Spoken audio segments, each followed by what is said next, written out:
Okay, so yung next natin tutorial yung abstract classes and method. So, yung abstract, so, yun, basahin muna natin yung definition and explain natin. So, in data abstract is the process of hiding certain detail and showing only essential information to the user.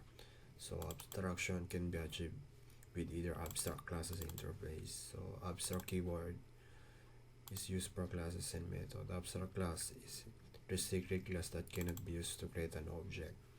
To access it, it must be inherited from another class.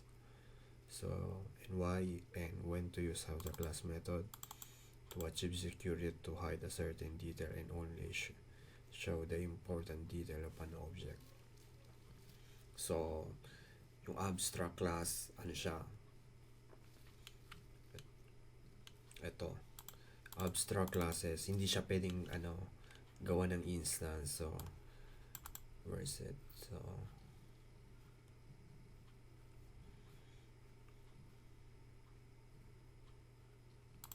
okay, so hindi ka pwedeng mag-create ng instance ng abstract class. Ano lang siya, parang template. So yung abstract, 'di ba? Para siyang template na class.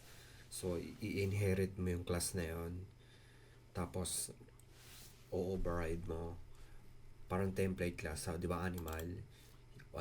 Tong class na to, template siya. So ito yung template na class natin. Tapos yung, for example, yung itong class na to, pig, inherit nyo yung animal. So, meron na tayong i-override natin yung sounds. So, abstraction ang tawag dito. So, itong na to. Kasi, template to. So, ibig sabihin, hindi natin siya pwedeng gawin ng instance. I-inherit lang natin yung mga function niya, yung mga pangalan.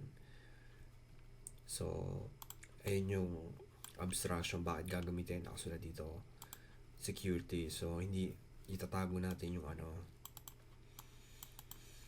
so,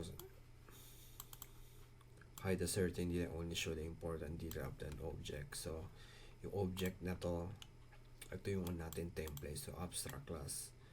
So, ayun yung abstract class. So, pag ang gagamitin keyword, kapag gagawa ng abstract class, ilalagay yung abstract class, tas yung pangalan.